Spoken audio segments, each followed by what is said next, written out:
Hello and welcome, beautiful people. Today is August 20th, 2024, and we're in for a Digital World Weekly Town Hall meeting.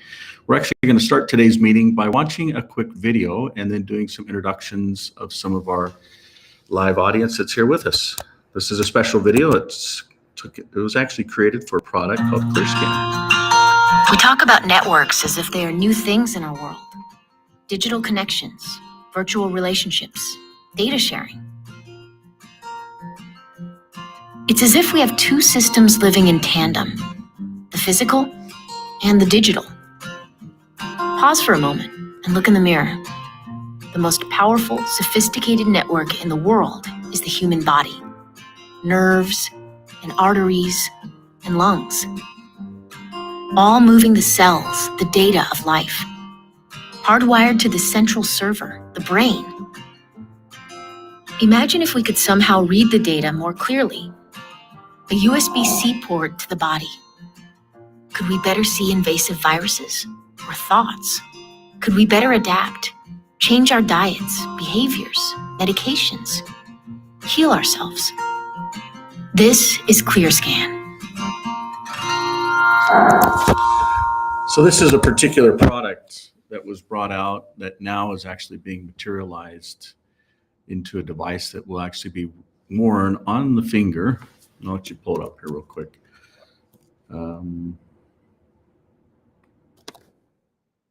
I can't see your screen, Michael. The screen is blacked out, and I think a couple of other people Let me go can't ahead either. and share real fast for you.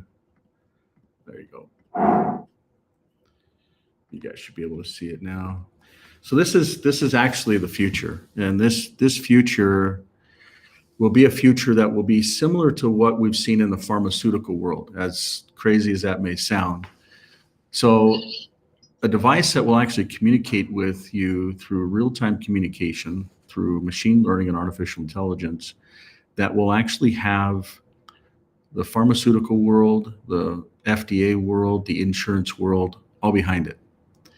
A lot of people would say in the conspiracy side of it, which will be one of the focal points we'll talk about today, we're going to actually go through a lot of the conspiracies and we're going to talk about them. We're going to think, 20 years ago, talking about some of the things we talk about, whether it's in health or economy or voting or politics or whatever. But we're going to talk about what they were and what they are today. And then we're going to forecast. We're not seeing anything. I'm still not seeing your screen. We haven't seen anything, neither the video nor the ring. Yeah. I see an outline, not just a total blank. I'll try again. It's still blank. There you go. You should see it now. No, are you not? No.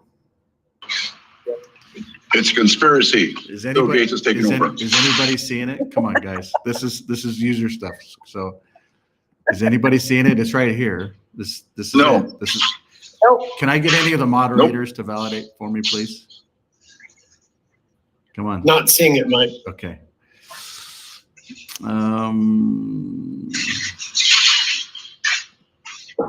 Not good. Not good. I'm gonna log out and log back in.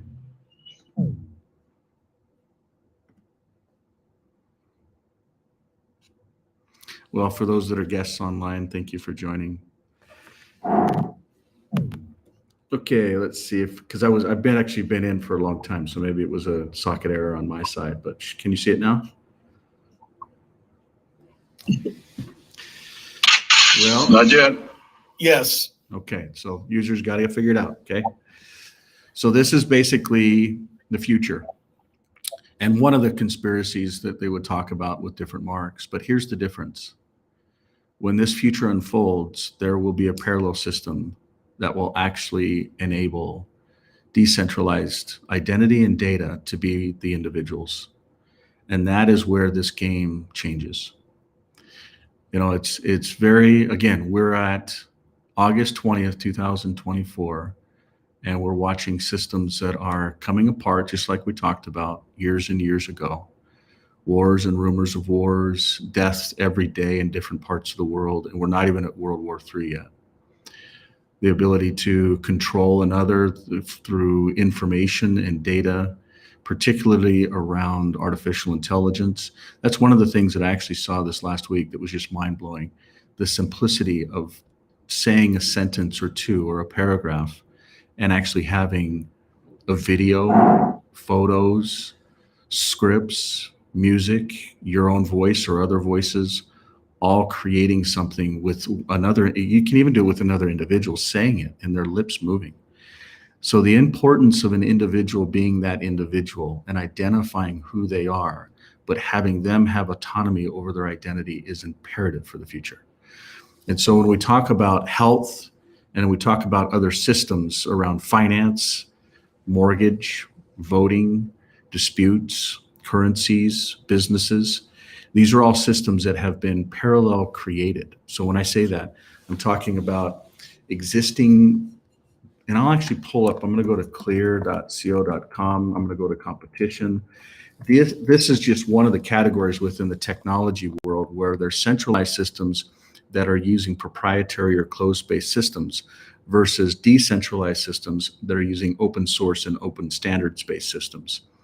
So this is some of the stuff in the past, but when we start applying it to actually real world scenarios, which we see today around the individual, okay, around health, around a voice or voting, around a financial system, around new business systems, maybe future exchanges with commodities, equities, and currencies, and then new types of currencies that can actually be deployed, not just from country levels, but from an individual. Maybe it's a trust, maybe it's a family office, maybe it's a business, maybe it's a product. And then the ability to have reputation and dispute built into all of these different systems, and these systems being the basis for new environments. When I say environments, I'm talking about really different unions. So this map basically shows 6 different unions in different bioregions of the world. They have different cultures, from Asia to Africa to the Americas to Europe, Arabian environment, and then the Pacific. The Pacific is actually where a lot of this is born and started. When I say that, I'm talking about something that is more than half of the Earth when we look at it on a map. Like literally, over here you see the US, you barely start just seeing, you know, as a matter of fact, we could even turn it. So you can see Australia. There's a lot of people, there's people on both sides of this on this call today, but this is half of the Earth. Our beautiful Earth that we get to live on, it's literally half of it. Is that represented within these ecosystems? Usually maps cut them apart because it's so great, so huge. When we look at it, 40 billion acres of water and land, 25,000 islands, and some select countries that actually said or are saying, we will be a part of this change. We will be a part of this environment where we will actually use systems like what we're showing you here around identity management. Maybe it's around the ability to have a voice. Maybe it's around what we would talk about like voting. Maybe it's a new type of financial system. It's not just finance. It's a new type of title, a new type of mortgage, a new type of payment, a new type of ability to have equity and assets that can change hands, that are transparent, where centralized systems or ecosystems don't just take it. For instance, hundreds of millions of dollars go unclaimed in each state, majority of the states within the United States of America, just because they don't get claimed because of death. So people pass away and the families don't understand, hey, there was an asset there, and upon a death, these types of things transfer. So they think, well, do we have an attorney? Do we have probate? Do we have, and in many cases, that hasn't been defined. But with this type of technology, it can easily be done.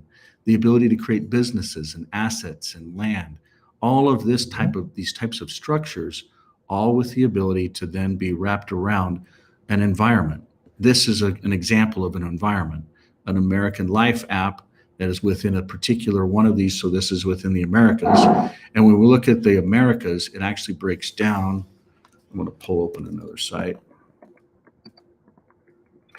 Actually breaks down to both North and South America. So it's not just, the United States of America or Canada or Mexico, but it is everything. It's this whole, what they would call Easter Island It's a very big part of it. And when you really start digging into the folks that have been here and that have actually lived within this environment, and they may be pushed to a corner, they may be pushed to an environment where their voice is not heard, or they've been oppressed, or they've been silenced, or even killed. And I know that's a harsh word, but it's a reality. You know, there's many different environments that have just, and I would even say genocide by design. And when we talk about things like that, I know these are serious words, primarily because, you know, you're saying that someone would kill someone else. And it may not be, you know, with a weapon or real time, but when you go into cultures with needles, and those needles end up taking more lives than what they're supposed to prevent, there's a point where we have to ask ourselves, is this reality? And many folks would just say it's just a conspiracy. But that's one of the things that we'll talk about on today's call, is all the different conspiracies that we've seen over the years. Maybe even if we just talk about the last decade, you know, there's some conspiracies that started in 1913 and the 30s, and then also particularly a lot of them that started in 1971. And so I'd like to just kind of focus in on some of those things that started, and then the sheer data around what those things are today. So with that being said, we're going to go over to some of the folks that we've got our live audience and just bring up topics. I'll just throw a couple out there, and if anybody else has any others, you know, this isn't new to this body.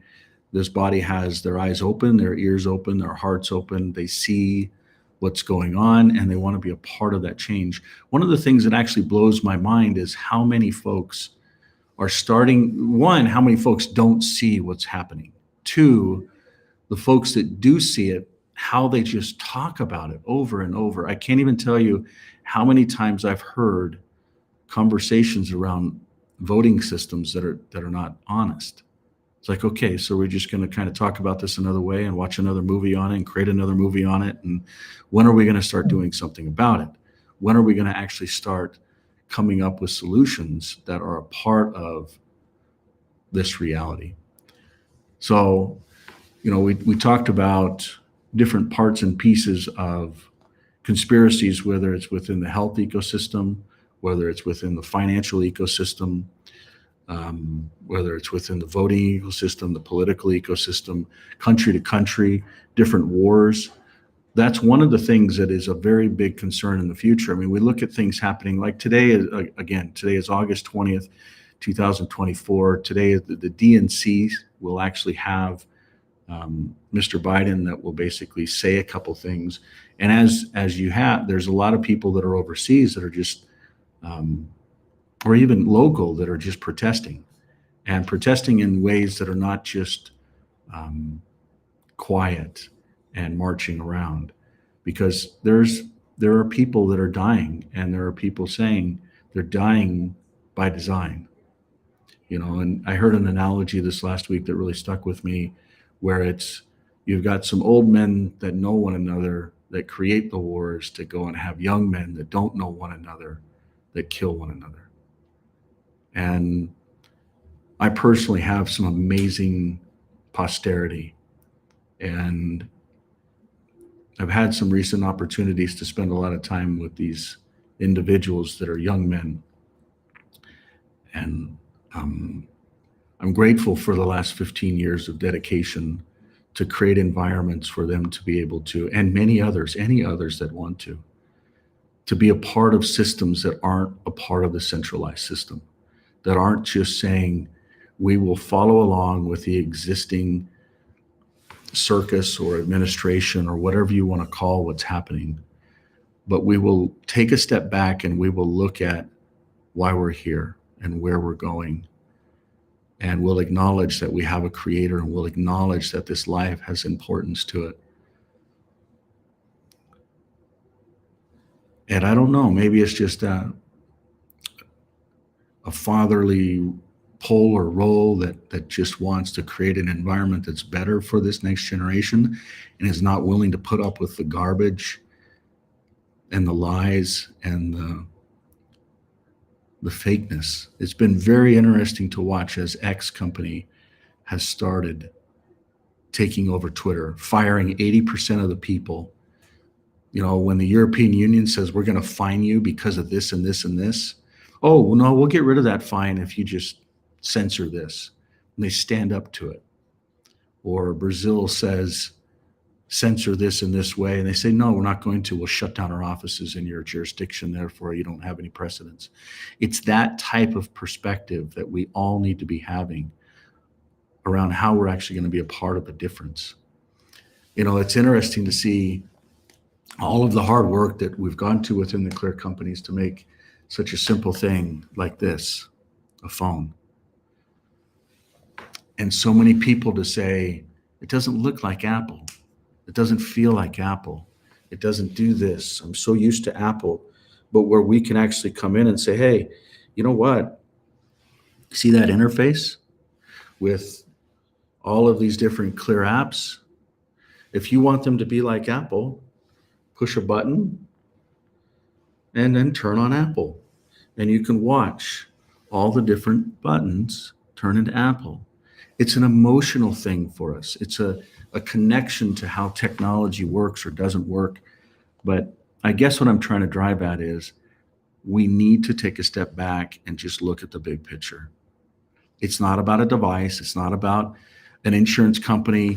It's not about a health company. It's not about one country versus another country. It is very, very simple. We're on one earth, and we are humanity. It doesn't matter if we have different color skin or different shaped eyes. Our blood is the same. The way our systems work is the same. We may have different genealogy. We may have different, features and functions and natural abilities or not, but we're all one family. And when we figure that out and stop fighting with one another, maybe we can start working together in a better way. My hope would be over the next couple weeks. This next week, we actually have a pretty significant event here in the United States or in Utah. On the 29th, we've got President Trump that's actually coming into town.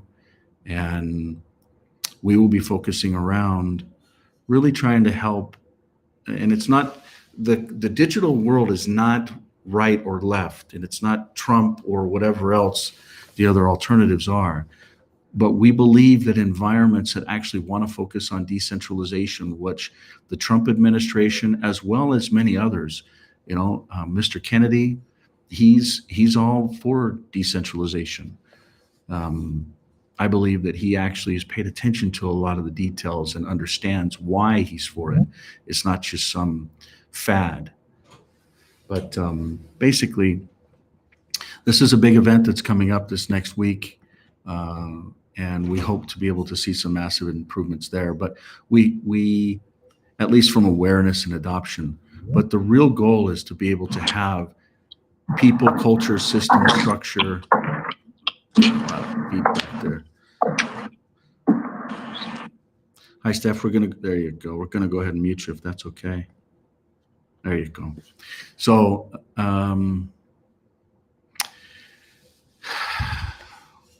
the goal is to be able to have not just some of the events that'll happen this next week with President Trump, but to be able to have others inside the industry. For instance, we're making some advancements with Tucker Carlson on some of the folks that are on this. I've actually personally had some advancements even today with the Glenn Beck ecosystem, and then potential meetings on Friday for that. So there's a lot of folks that can actually help to drive awareness around a system where it's time to be able to be understood and drive awareness and have adoption has come. And so we look forward to the things that are happening. Instead of just talking about systems that need to be created, they've been created, and not just rolling out in one ecosystem or on one biosphere, but on many across the world. And particularly even creating these different ecosystems, kind of like what was done with the Pacific Union. And then amazing other cultures, whether it's the Hawaiian Kingdom, the Mexican country, Hopi country, or many others. But yeah, so awareness, adoption, interactions, we look forward to that over the next couple of weeks. There's also some things around certain governments, particularly the Mexican government is actually having its leadership starting to take hold. It actually was the 5th of June, and the 4th of September is actually when we've got a very large event in Texas for Mexico. So there's some interesting things happening between the other certain states or environments that are connected with that border and how alignment can happen. But not only that, but how the ecosystems can actually stand on their own. So as we were talking earlier, I'd like to just give this audience the opportunity to identify conspiracies, things that may have been said, that's crazy, that would never happen, that's not true. But when we look at data in hindsight, I want each of you to at least try and mention something that is tied to one of these conspiracies. So any thoughts initially, comments, feedback?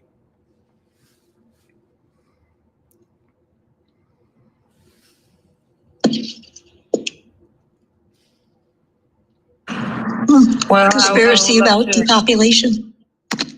Sorry. Sorry about my voice. Never mind, my voice is going. Margaret, go ahead.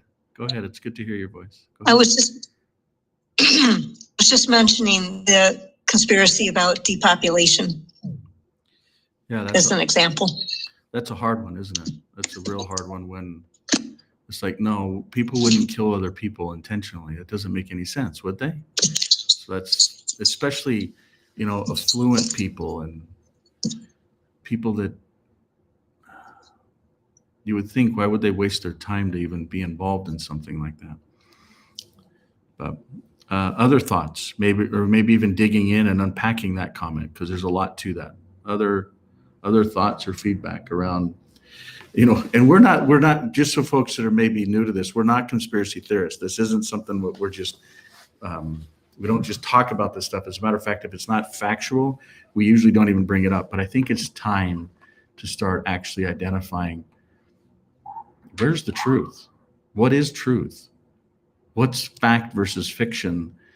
And so when we start talking about, even with the depopulation agenda, many could make an argument that says, well, our population is still growing, or prove to us that, vaccinations are actually depopulating, or maybe a perception around fertility is decreasing, or births, maybe it's per, X per couple or something like that. The global data that we would actually tie to that. Any other topics or comments? There's several. There's 9/11. There's what they're doing to our food. There's what they're doing to our finances. There's so many conspiracies out there that I don't know. I'm trying to find systems and places and people where they're not trying to hurt us, or they don't hate us, or 9/11, the day it happened, I said to my husband, the Bushes had a hand in this, and he looked at me and he said, you are crazy. There's something wrong with you.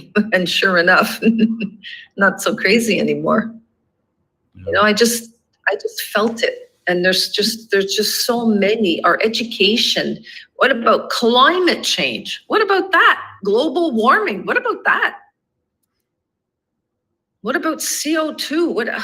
I don't know. It's just, there are many that we could spend hours discussing them. Mm-hmm. That's how I feel anyway.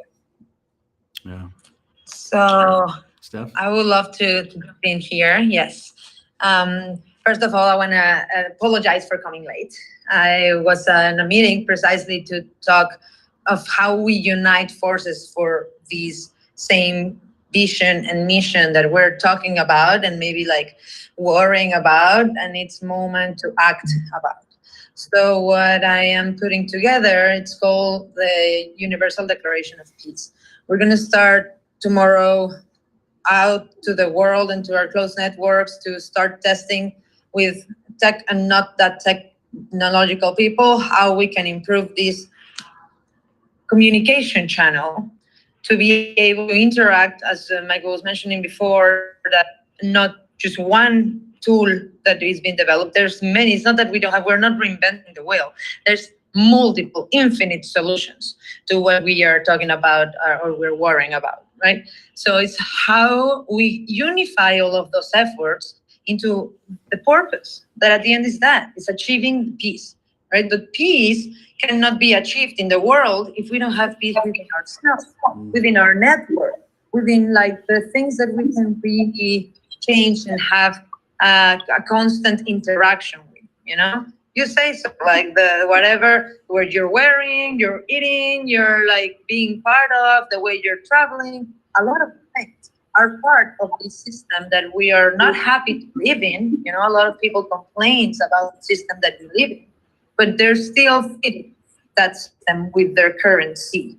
Currency is the energy, you know, the currency, the force of that energy that is channeled into some values, you know, the backing of a value of a debt, of a credit that comes from a system, or a value that is giving it to earth, giving it to life, giving it to clean water, to health, to all of these things, right? So this is the weaving that we're bringing out as a proposal to unify all of these different proposals, different blockchains and different technologies and regenerative implementation solutions.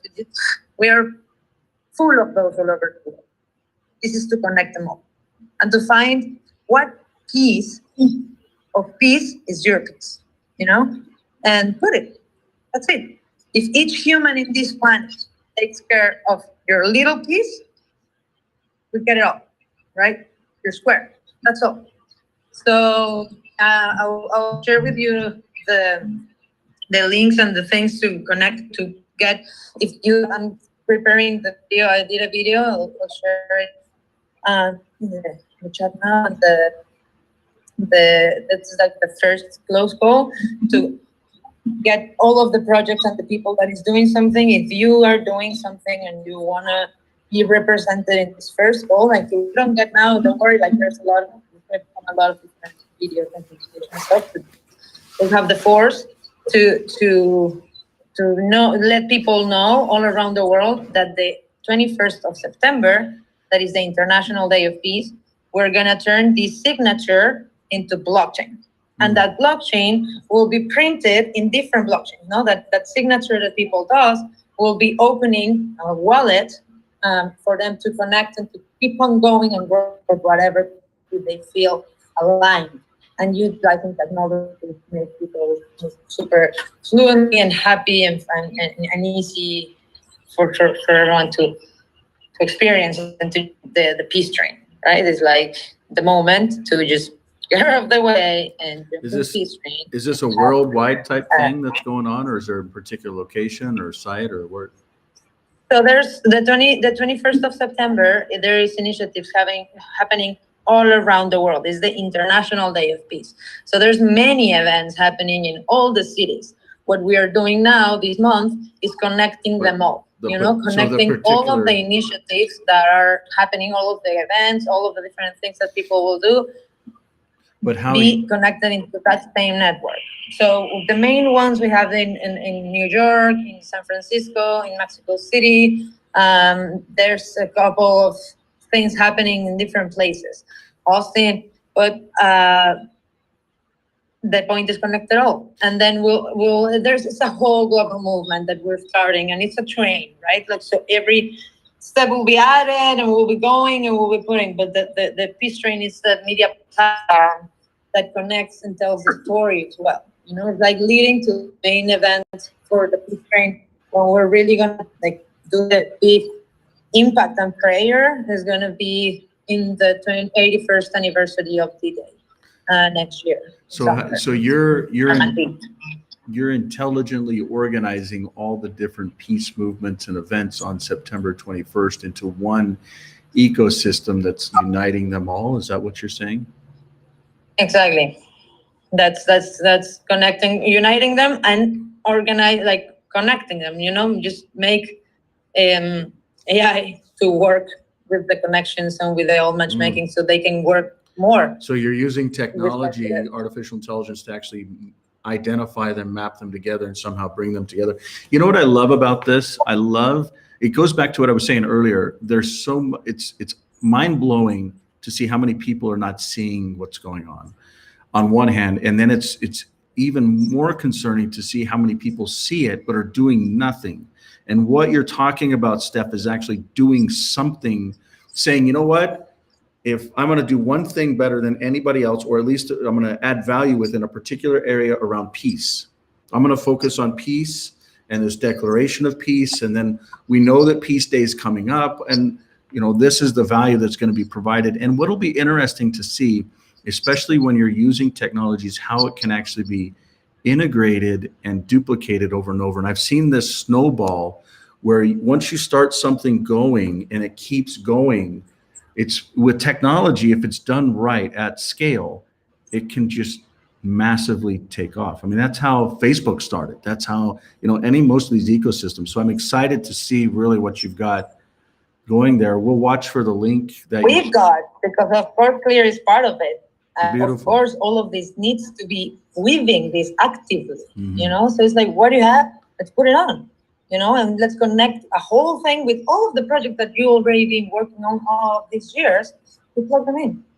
And then all of the people can know how to get in. It's an onboarding platform for you, for you specifically, of course, but like for all of these people that is here for sure is having like things as well that they will love to have an onboarding way that they can get more connected with the people that it's in the same purpose. That's why we're in this call, for sure. Yeah, right? that's wonderful. So this is the point. Yeah, you were an important piece of that. You said, if you focus in the uniting all, you will bring peace to the world. And I was like, huh. And I kept rolling on my head until I got how to. That's awesome. That's awesome. Any other? Is there a site that we can go and get information about this, or? Yeah. Yeah, it's going to be soon. It's not up yet. Universal Declaration of Peace.com, .org, .xoia, whatever you think. Universal Declaration of Peace. So yeah. Tomorrow. Universal Declaration of Peace.org. Okay. .org. Yeah. Okay. Or .com, or everything is going to join there. We Okay. have them. That's awesome. Any other thoughts or feedback? Or that's a perfect example of what I was talking about earlier. It's like, how can we divide and conquer, but then have some unity around making a difference? And a lot of folks are saying, well, it's a political shift. As a matter of fact, a gentleman named Raghu has taught me so much, not just about economics, but but he taught me, Mike, there's a lot of this with politics, and you can get so much done with politics. And for me, I'm like, I don't want anything to do with politics. I don't think that's the solution, but it's really been eye-opening to see how everybody just clamors to it. And maybe it's just because we're 3 or 4 months away from the elections. But for me, it's like, who cares? It doesn't. Funny that you mentioned that, because you know where I'm right now? I'm at the DC house of Brooke Pierce, of Brock Pierce. So I know right where you're at. I know right where you're at. You're in DC, and yeah. So but this that people, sorry, but like that took the chance to say, okay, maybe I can run, and let's see. And I really, like, after spending some time with him, was like, you should totally run. Imagine a person like him. He did run for president. Running this country will save the world. So I don't know if you know this, but the same guy that I just told you about, Raghu, he actually politically got the seat within the state of Hawaii and then sold it or gave it to Brock Pierce to run for president of the United States of America 4 years ago.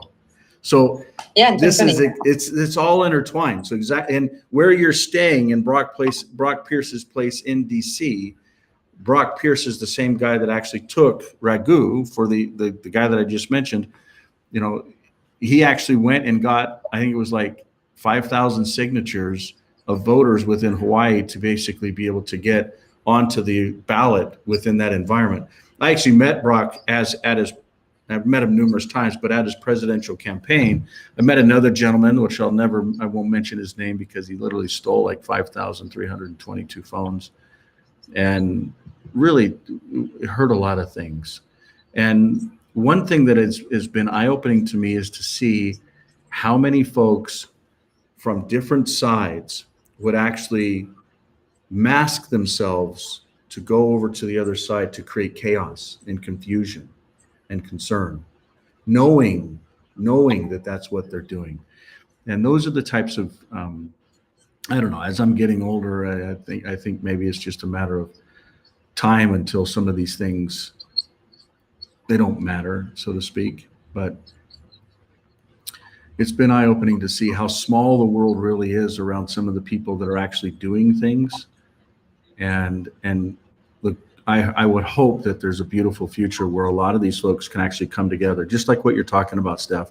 Imagine if, and again, I don't want to just talk politics, but the last 3 or 4 weeks, we've seen something that's never happened before happen, where a president that's potentially assassinated stands up and he just, and I don't care if you like Trump or you don't like Trump, the guy was almost killed. He stands up and says, fight. Don't just give up, fight. This is a war, fight. And then you see people that rally behind him, like Elon Musk and like others that are just saying, you know what? I can get behind this. I'll put money behind it. I'll put time behind it. And imagine if those types of energies in the future, imagine if an Elon Musk says, you know what? We see and identify what these different clear companies have done. We see what the different companies are doing, particularly around competing with big tech. And we say, you know what? There's a solution and a replacement for Apple, for Google, for search, for systems, for infrastructure and data centers. Why? Because we got GPUs that are driving around now with internet connections, and most of the time are idle. Then you've got social platforms. So you look at Facebook. I believe that X will literally take over the social platforms because they're fighting for truth. What's one of the things that's been mind-blowing to me is I actually made a post. I made a post on Facebook. And I actually, for one of the first times ever, I actually mentioned Trump. So you can see here, this post is around decentralizing America. You can see, anyway, some of these other posts, and when I started mentioning him, all of my trends and ratios started just falling off. It was, and where it actually, Facebook came out and said, the last 7 days, you've had 82% loss. It's like, I didn't do anything different. Why is that? And so for me, that's a proof point that the X platform, if they continue to do what they're doing, literally whacking 80% of the people and just focusing on providing a platform of truth, why can't they do search? Why can't they do email, calendar, contacts, docs, sheets, phones, identity, all of it? And why can't organizations like Clear come to them and say, you know what, everything we've done for the last 15 years, $30 million is yours. Let's take this to the masses. And when they go and say, we'll integrate this within the jurisdiction of the state, within the companies, within the license plates.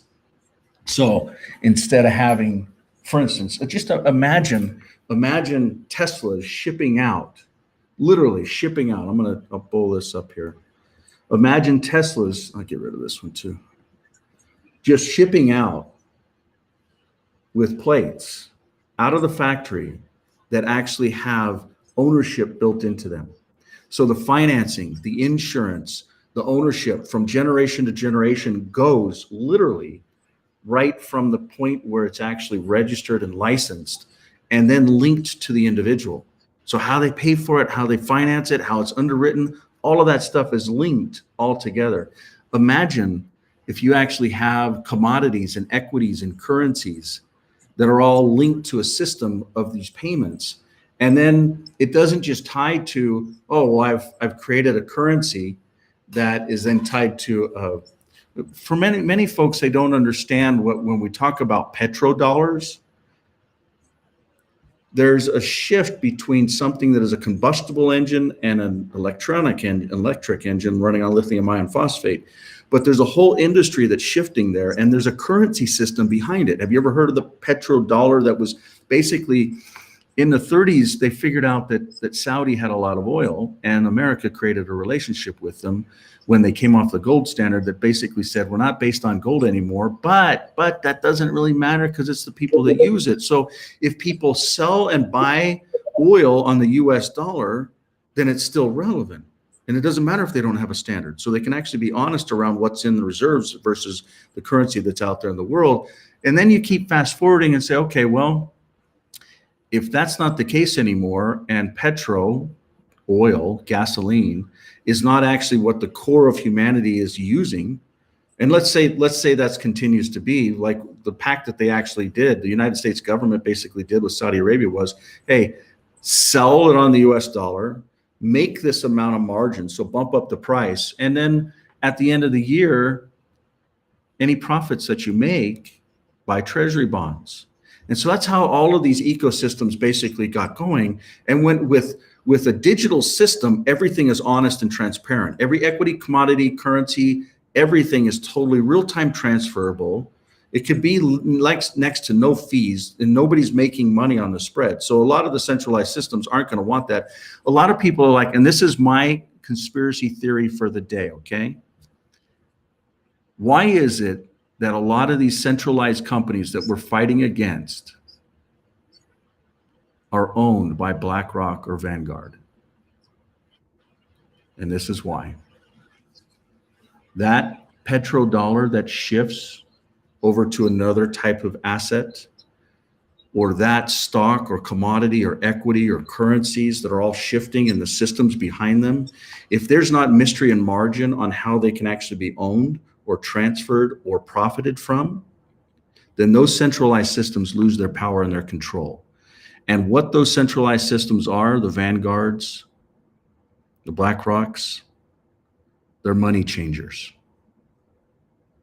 And literally, there's a reason why certain folks in certain books said they got upset with that. You can't control other people by this. And there's also, it's interesting to see anybody that wants to keep up with wealth, why it's shifting. For instance, you're going to see home ownership. And we were told this by the World Economic Forum long ago, by Mr. Schwab himself. You will own nothing and you will enjoy it. There won't be a negative thing. You'll love it. It's going to be a good thing. Well, we're seeing BlackRock and a lot of these different ecosystems not only focus on commodities, which ties to the petrodollar. And if you really understand what I'm talking about, imagine going down to Argentina, okay, or maybe even other parts of the world, and I'm not going to be specific, that basically have magnesium or salt brine that basically create lithium iron phosphate that then go into the batteries that then enable these new types of electronic vehicles or anything, lawnmowers, scooters, anything. I mean, the world is actually a wonderful place with a lot of these different devices. But what I'm trying to articulate is these systems, it's not just commodities. Like when I talked about salt brine and lithium iron phosphate, that's a commodity. But when you talk about a financial system where, think about it, when was the last time interest rates were pushed up this high and left up this high?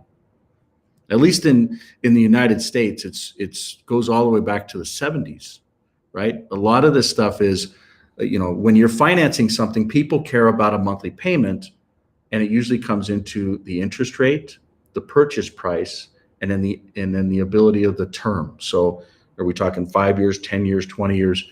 And when we start understanding the life cycle and life value, we're going to start understanding the assets. So for instance, my two youngest kids worked hard recently, and they saved up like $1,380. And they went and bought a car last night for $1,200. And usually you think about, well, what's the value of that car and how's it owned and how's it licensed and how much is a payment? And for them, it was like, and they did this all on their own. They're like, we just want to own it outright. We don't want to finance it, and we want to share it. We want to work in this way. And then it's like, okay, well, What about some of these other things that you're forced to be involved with? Insurance. That's a whole, when you really dig into, just think about your outgoing expenses as an individual. Doesn't matter if it's an individual or a household. You have a piece that is health. There's something health related, whether it's food or diet or some type of heavens forbid, your prescriptions or others, or maybe it's something around auto costs or transportation costs, or maybe it's something around insurance, whether it's health insurance, life insurance, etc. And the companies that are behind these is what these secret combinations are involved in.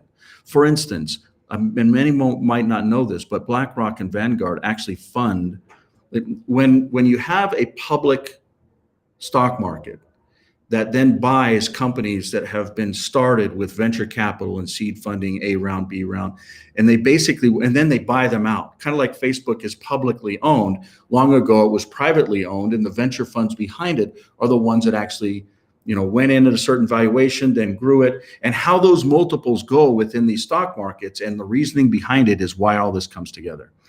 Because the systems themselves are making money. The stock markets are there to see the future and pay a multiple.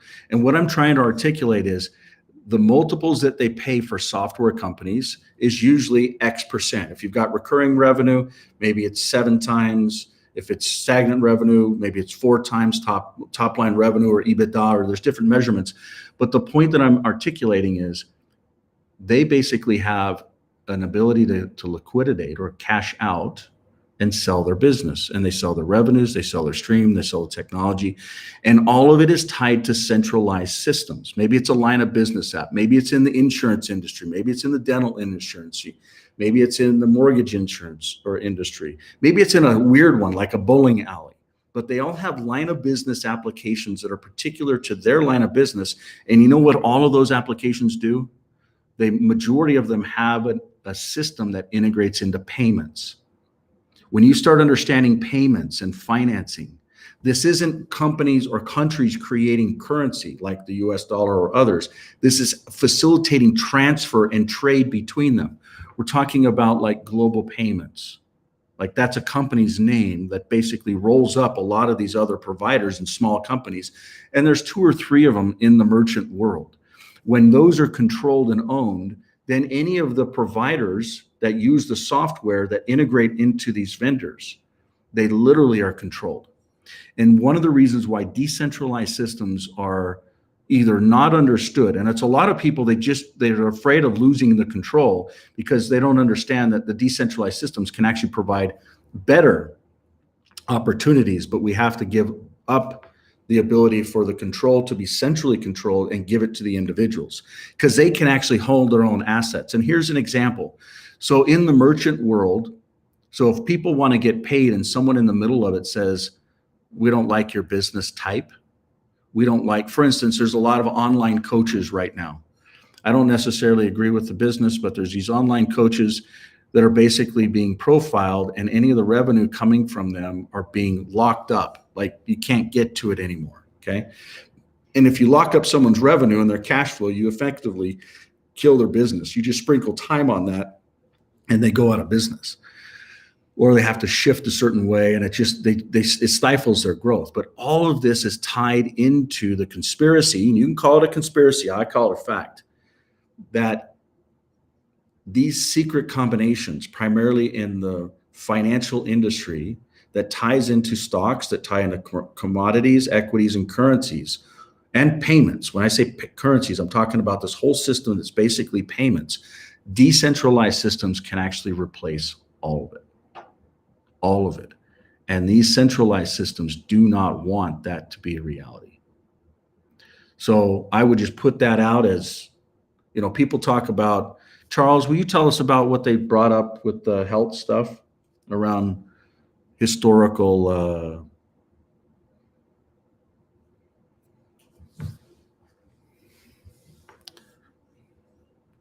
whether they're fact or not? Charles, you with us? Maybe he's not. Anybody want to recite other types of conspiracies that may be out there? Because when I'm bringing up, it may be too big for people to swallow or understand. But one of the biggest lies. Go ahead. I have a comment. Go ahead, Ray. Danielle introduced you to Foster Gamble, Yeah. hoping it would appreciate your work and use it one way or another or promote it. Apparently he didn't, unless you can disabuse me of that idea, in which I'd be happy to hear that. But for his part, have you seen his movies Thrive 1 and 2? Yeah, I saw him like a couple of years ago. Well, they pretty much outline exactly what you're talking about, especially the first one. I didn't know they get into some of these types of things that I just talked about, but I think in general, I love how they look at it from a universal perspective. Yeah. I mean, he takes Yeah, it a was step an back. outline.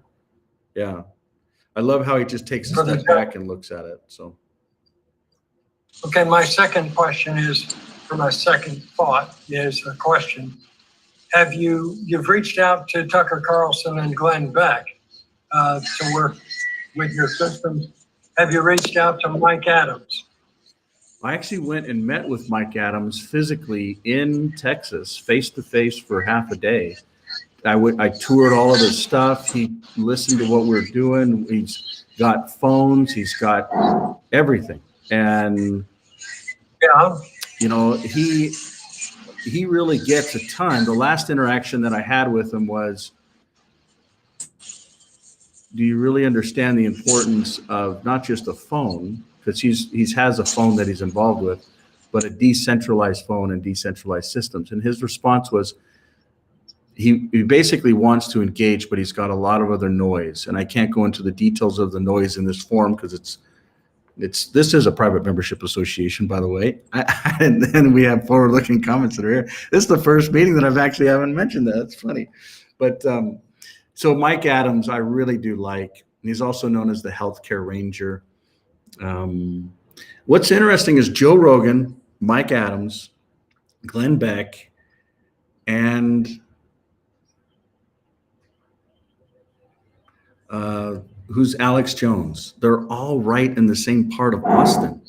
And you know what else is interesting is Elon and Tesla, they've literally moved all their operations there as well. And so I feel like, as a matter of fact, in 3 weeks, not even that. So we've got Trump here on the 29th. Then on the 30th and 1st, we have an event. And then on the 2nd, we'll travel down to Austin, because on the 4th, we actually have that Mexican country is doing a big event. So maybe, and for those that are on this call, maybe there could be some of these contacts. Like, I don't know where Tucker's based, Danielle, but you know, and as a matter of fact, earlier today, Glenn Beck, I reached out to his team that's there in Austin and said, hey, we need to sit down. We need to connect this Friday and go from there. So hi, we're just streaming live. It's okay. Thank you so much. Appreciate you. Everybody, this is Shelly. This is Jackson. Hey, Mike, I'm at a place where I can talk a little bit now if you want. Okay, Charles, go ahead. Unpack those conspiracies. Well, again, what I was mentioning earlier was that it's fascinating. You know, I'm an old man. I'm not a young kid, but it's fascinating that all the what I would have heard and what would have thought of as conspiracy theories 20 years ago, all that garbage is true now. So in talking with a senior Department of Health official here in Hawaii, there's a conversation on permanent chemicals everywhere, in our body, in our food, in our water, in our air. I remember from decades and decades ago that, because here in Hawaii we eat a lot of fish and raw fish, but being careful of mercury, because all the bigger fish eat the smaller fish, which has all kinds of mercury in it. But now, literally everywhere there is forever chemicals. Now, that being said, in that same day, I had a conversation, I'm see if that pans out, with a couple of young ladies that were into remediation through mushroom technology, mycelium. We'll see if it works, and I've told them they got to have proof for me, but not just conjecture. But we'll see if that works out. But they said they could even deal with the forever chemicals, and they're like, really? So if they pan out, I'll definitely get a conversation going with you and with the Department of Health official. Yeah, there's another guy on Maui who I actually bumped into in the 90s, primarily from, health has always been something, but David Wolf is his name, and they also call him Mr. Avocado. But David Wolf has been talking about, basically cleanses and different types of things that are in the body that need to come out, but we also need to fill it with natural, simple gifts that we've been given, not sprayed gifts. I mean, the ability just to have the sun that actually takes a seed and through leaves and photosynthesis can actually create, meat within some type of a fruit. I think we just don't even understand the gifts that we've been given, and all we have to do is grow it. And that growing is a decentralized process that is in a universe that literally gives us energy. I mean, we don't even, it's just like, I was even talking to, so your point around health is just so well taken, because if we don't have health and vitality in our own body, in our own emotions and minds and spirit, then we can actually have our choices taken right from us. And that opportunity to be here and learn and to grow, I think, can be diminished, which is really what this is all about. It's not about... Another aspect is... Go ahead. Well, the other aspect is that we live in a society that is constantly putting fear into us 100%, where it's going like, you're going to die, you're going to die, you're going to die, you're going to die. And there are issues. There's no question about it, about the things that we do and how we do things. But along with more modern technology, being able to have a conversation like this. I'm in Maui, you're in who knows where you're at. People all over the world can listen into this. But along with technology, there's also opportunities as you learn and advance. Great case example, I'll use Hawaii as a great example. People are familiar with Waikiki. The back of Waikiki is a place called the Alawai Canal. The Alawai Canal for decades has been a disgusting place that where you get into that water, or you're going to get sick. And over the last maybe 5 years, where they just basically created a specialized kind of bacteria that they just throw into the water, and it cleans its own self. There's you can put in certain kinds of oysters into different areas, and again, that will clean its own self. It'll clean the water. It'll clean the poisons and heavy metals out of certain things. And so, with technology comes, with wisdom, basically stop going about beating yourself around the head going like, we're all going to die tomorrow. We're all going to die tomorrow. No, there's so much opportunities to do things in a better way other than just the standard good old spending $200 million on stuff that doesn't work. Yeah. Very good point. I think one of the biggest conspiracies, and this is going to sound really weird and minuscule, but it's around health. But it's the food pyramid. It's like the food pyramid that we've been indoctrinated through the educational system. Right after they took out. We need to eat potatoes and rice and bread all day long. Yeah, it's just all the desserts are not going to do anything to me. Yeah. So I just. And this may be stupid, but I actually love eating less. I like eating less food. I don't feel like I need 3 meals a day. I actually feel much better when I don't eat a ton of food. And I don't think that's a conspiracy thing, but who says we have to have 3 meals? Like, I think it's time to start questioning a lot of the just norms. And you're right on the health and diet and the environment and atmosphere. And I would even, somebody brought up earlier global warming. I sat at the World Economic Forum and I talked to John Kerry face to face and said, I don't believe we have an energy crisis. I don't believe we have a global warming crisis. And I don't believe they go together. I do believe that the earth naturally gets warmer. I mean, I was born and raised in an environment that has 4 solid seasons. And then I moved to an environment that has 4 solid seasons that are almost the same. It's a little different, but New Zealand, Aotearoa, and Utah. And it's like they're just the opposite times of the year. When it's hot here, it's cold here. When it's cold here, it's hot here. I mean, it's just this, and then it switches. And the toilets, everything's the opposite. Monetary systems are a little different, just the opposite. When it's high, it's here. It's low, it's here. And the other thing is, even where we are, like you can see that this was actually underwater a while ago. Do we know how long the while was? That's why you take time out of it. So I guess my point is I do think that the world's getting warmer in different areas, but I also like spending time in Vanuatu is like, what are these cyclones? These are really massive. It's still a natural way for the earth to actually cool itself. It's these. So, is the water levels rising? Sure. Do we have to go and put a code on every single person and control them because of global warming? That's where it's wrong.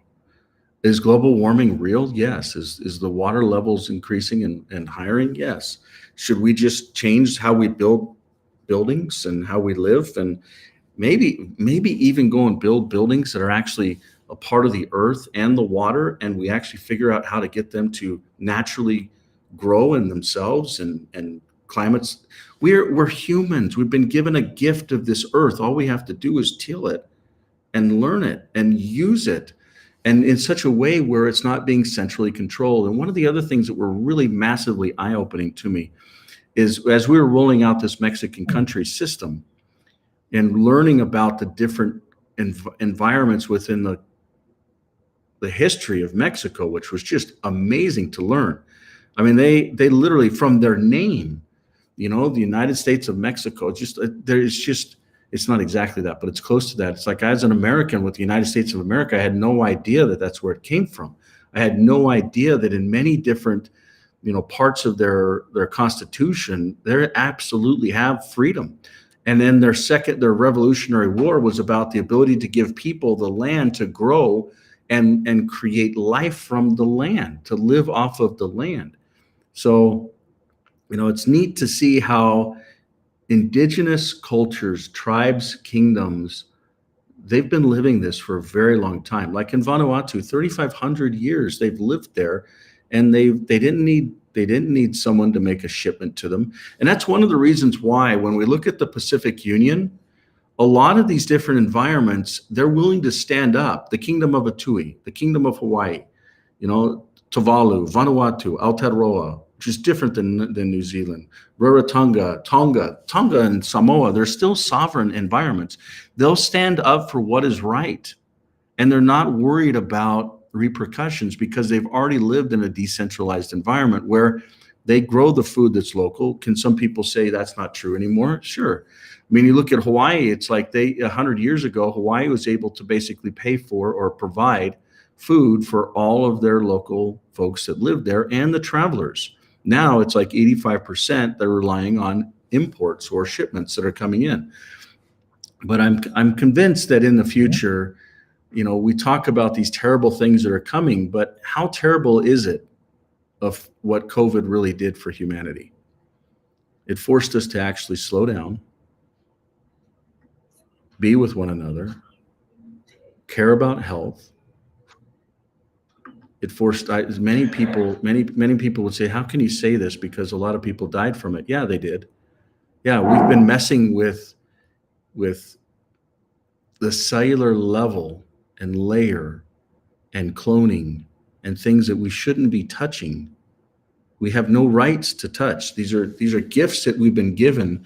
And I believe that the modifying that we've been trying to do with it, and that's why the pharmaceutical industry in and of itself is basically mimicking a lot of the things that happen in the natural environment, and not just in the seeds and the decentralized intelligence of the seeds, but also in the replication of them. So male and female seeds. Have you ever had a watermelon that's a different color, not pink? Have you ever had a watermelon that doesn't have any seeds in it? These are all modified, genetically modified foods that actually can't reproduce. Now, why would that be the case? Oh, they can monetize it and make money on it. I mean, that's another conspiracy, right? So other conspiracies or thoughts? Anything else anybody wants to mention? Hey, Michael. Hi. I just want to, Charles, there was no coincidence that you mentioned about the mercury in the tins, because about 24 months ago, I did a pitch and I used that as an example and how the blockchain could actually track what companies were doing in terms of the mercury in the can, so they could be more sustainable using blockchains and supply chains. So that's why I love blockchain and the capacity that it has to do to help these ecosystems. And I think we all are on the same page with it. I don't know if we want to call them conspiracies. I think our minds are somewhat in a stage of climate change. And I would love to see our councils get filled with people who are willing to come together and put our ideas together, connect our ecosystems, because I think it's the faith in the people with the technology. Because the technology is just a tool, Magua. I love it. I love it. And I think we're all on the same page. And it's like we've got all these great systems, people doing all these great things. We all want to thrive. We all want to do these things. But I think we need we need people to come together, and it's going to take change.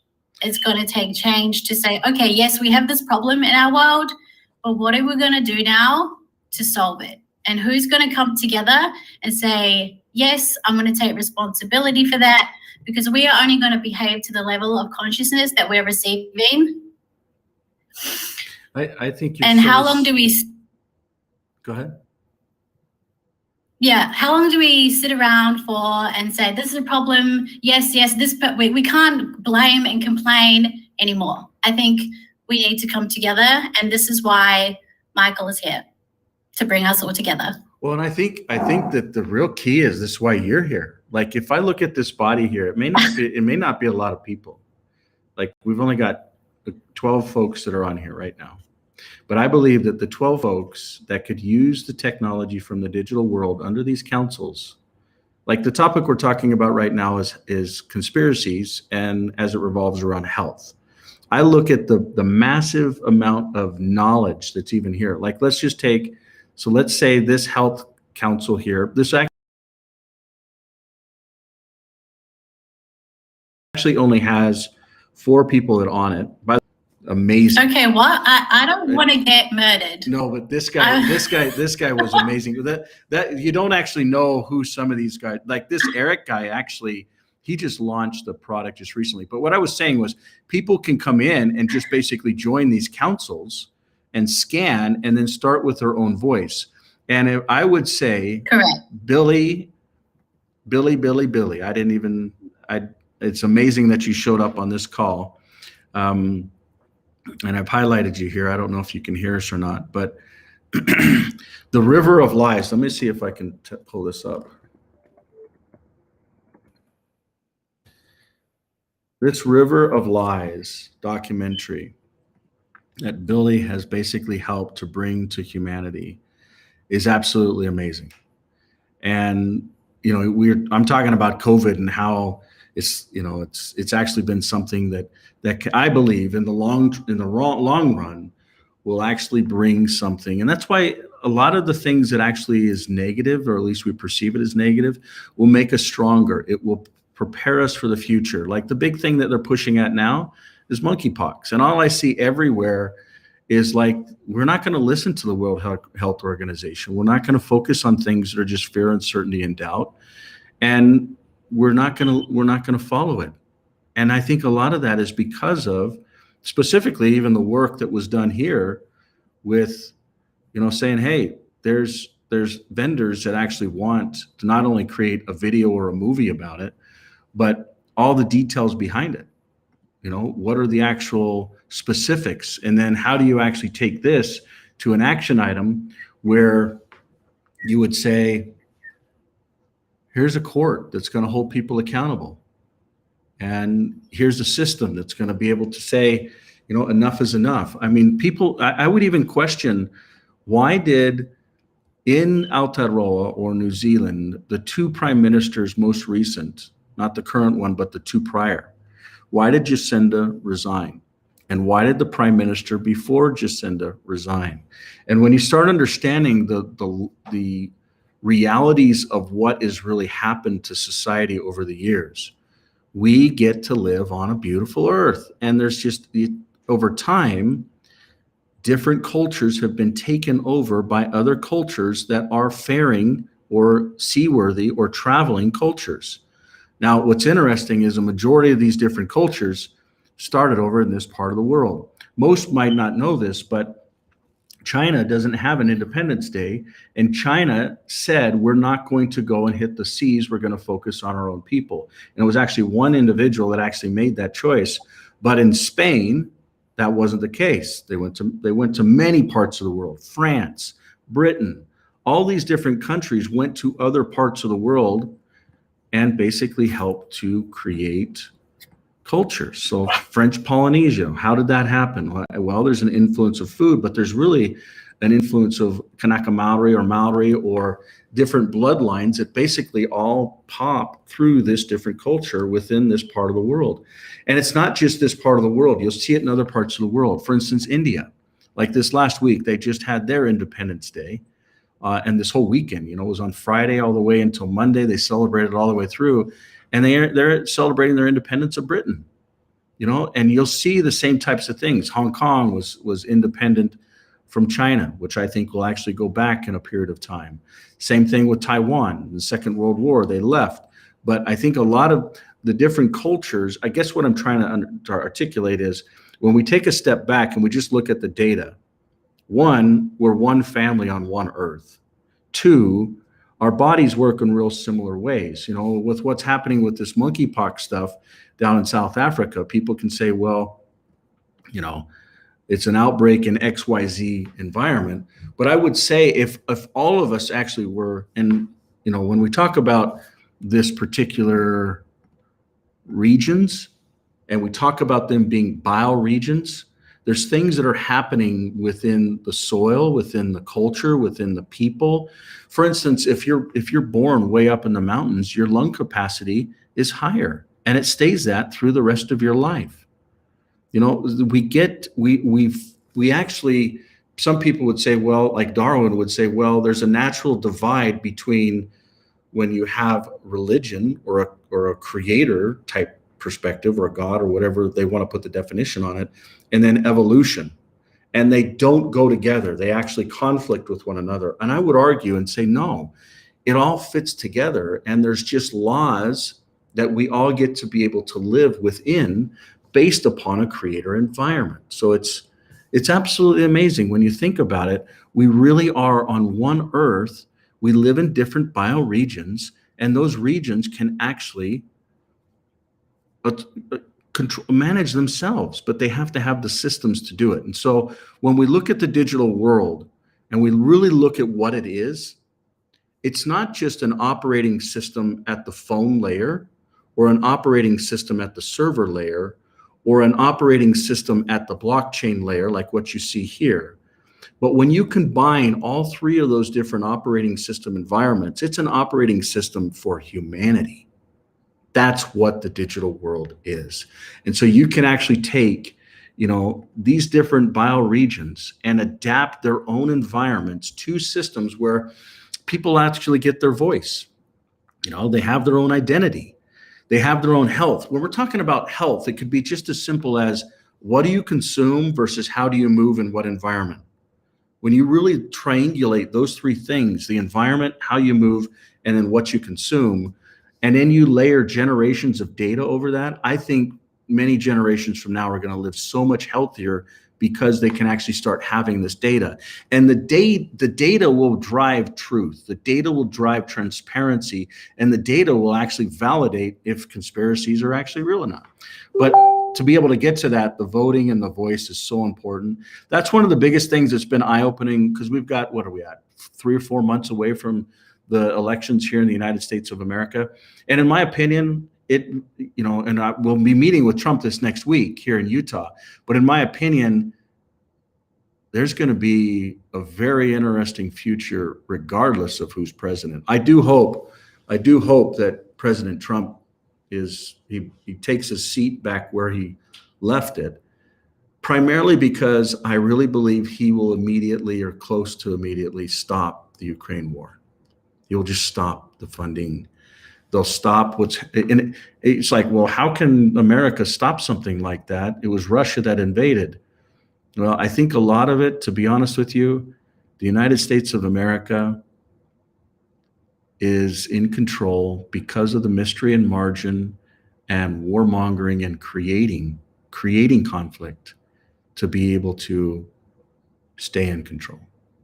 And that's another conspiracy. People can say, you know what, I don't agree with that, or you're crazy.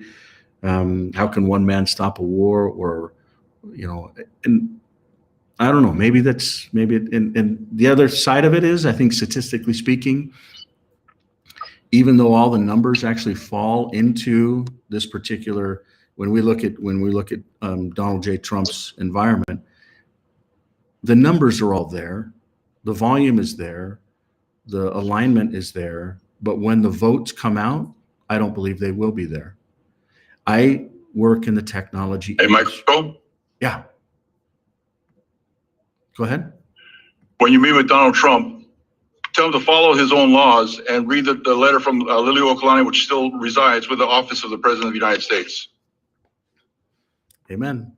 And that's exactly why this website is American Republic, period. Because it's the republic that we've got to keep. And many would say that, you know, the Republic and Trump don't even get along, even though he's the candidate for it. But you're right. And it's the powers of the individual, but ultimately it's all of our voices that can actually make the difference. It's the voice of the individual that is being missed. And that's why I give credence to what Elon Musk is doing with purchasing Twitter and turning it into X and being honest. And that's why we would be more than happy just to donate all the work, the 15 years of work to build these different decentralized companies and to literally hand over all of the intellectual property, all of the patents, all of the assets, all of the work, and just say, please, see it, build on it. Let's align, let's work together to create a parallel path for humanity to actually have real choice, for them to have identity that's their own, for them to have and it's not just identity in America. Like, think of the identity systems, not just for America, but maybe even for Mexico. We're all the same types of structure underneath, but the way that the actual rollout and adoption and details, they're different, right? So when you look at this type of an identity system versus this type of an identity system, you know, let's look at the driver's license here. You can see that the individual has their own privacy and right to travel, but it also has enough information for others to be able to do their job and to do it in a professional and respectful way, because you can't just have freedom without having responsibility. They go hand in hand. So other thoughts or comments or just any general feedback? And Billy, if you're on, Billy, we want to hear from you. We really, if you can hear us, but go ahead, Ray. I've lost my thought there. Sorry, buddy. I'm so You were just saying, if you have any feedback or thoughts or anything you want to review, feel free. I do. It was something you just said, but I've lost it. Anybody? While you talk about that, Ray, Have you heard or seen any evidence that Elon is willing to decentralize X at all? I can tell you that Jack Dorsey, the guy that actually started X or Twitter, that's what he's focused on, is a decentralized version of it. I can also tell you that things like this, so this is actually made earlier today. So what you're looking at is a post from Elon about a phone, okay? So you can see he's actually, now this is, you can tell this is a machine generated photo of a phone with the new logo X on it. And he's talking about an X phone, X mobile operating system, X app store. Here, I'm gonna go ahead and read this because it's really important. With the recent censorship actions by the UK and Brazilian governments, I am becoming more and more convinced that we need to bypass existing systems and do it ourselves. I am thinking we need to accelerate the timetable for the X phone, X mobile operating system, X app store, and X search. Do you think these are necessary to preserve free speech and individual liberty globally? So that was the question. This was the response. And this is from, both of these are validated accounts. This guy's very influential. Am I being asked to come out and bring in Michio proper with his fully established phone? I used it for a while to test and it's everything it's supposed to be. LOL. I met him in Austin to get all the info thinking phase. At Michio proper. So then he posts in, you know, some of the images. I wish he would have opened it up because there's some real cool stuff on the inside, but these are real-time dialogue. This actually was posted yesterday. And this one was posted 7 hours ago. And this one was posted, I don't really know. Let's see. This was the day before. So on the 18th, then this was the 19th, and then this was the 20th. So you're seeing, you know, it's going to happen. The question is, can we all come together and leverage one another's hearts and skills and really unite? And I know, Elon, from running businesses, the accountability and the discipline and the culture is very imperative, because without all three of those, the ability to execute diminishes. But as we have trust that's high, then the speed can go very fast and cost can be very low. Most of you already know that we've already built most of the things he's going to try and build with these operating systems. When I talk about it, we're talking about an operating system for a phone, as well as for a server, as well as for different apps and features and functions that compete with the existing ecosystem. I mean, we've been doing this for 15 years. It's not the first time that we've been, and for those of you that are not aware, we've already have full-on prototypes, hardware, software, and services for these different systems. It's already built. Like this stuff is physical. I can even show it to you right here. It's literally right in the bag, so to speak. So Michael, why aren't each and everyone not posting on X asking the same questions, or, you know, somewhat the same question? Why aren't we all? You know what? That's a great comment. I'm actually going to take this post. I'm going to put it in here, and I'm going to ask for each one of you to go and actually use your voice. You know, get on X. Okay. Get off of Done YouTube. right after this. You know, move away from YouTube, move away from the news channels, move away from the social platforms. If you're an influencer and you're doing something on, you know, Facebook or, you know, any of these hoopla sites, you know, just at least add X into it and then use your comments, use your voice. Like this gentleman here is like, hey, I've used this phone and it's everything that it's cracked up to be. And not only that, we can actually scale this. And I think we can actually build these phones in Utah or in Texas. I know it. I know it. You know, we spent, again, 15 years. This is not just another cell phone.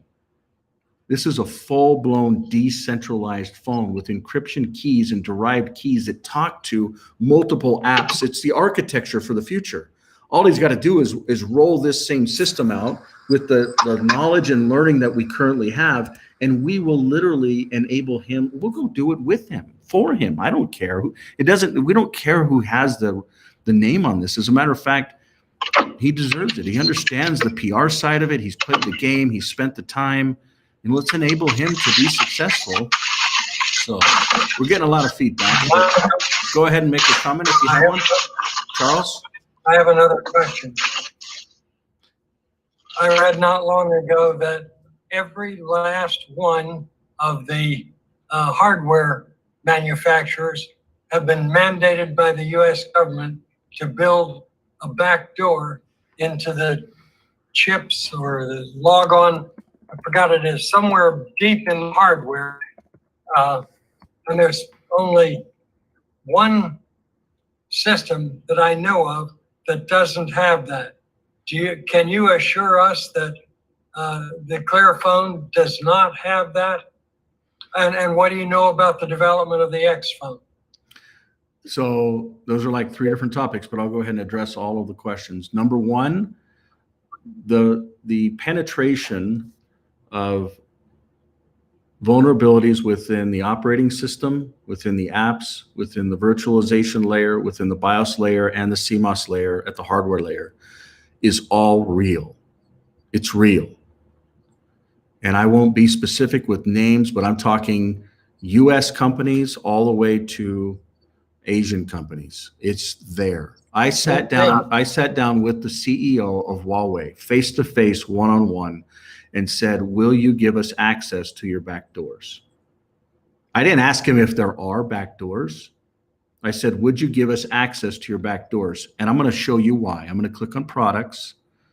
When we come down to these servers right here,